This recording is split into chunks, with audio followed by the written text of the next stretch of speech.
మనం పెళ్లి చేసుకుందామా సుందర్? ఈ దూరమే కరిగేంతలా నా కలలనే పంపించనా ఏకాంతమే ఎన్నాళ్ళట కొన్నాళ్ళలో దరి చేరనా నీ గుండెలో హిందూసా?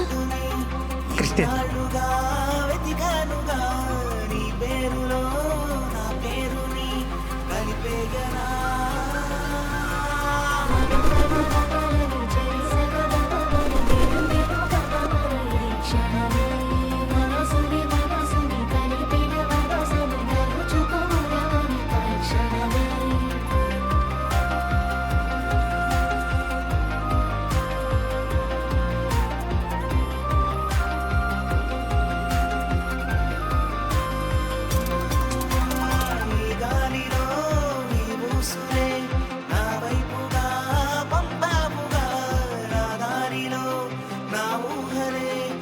కలవగా పంపానుగా దాచాలి అనుకున్న ఆనందమే సరిపోతుగా చిన్ని నా హృదయమే ఇన్నాళ్ళుగా తీరని తొందర ఇకపైన నీతో సదా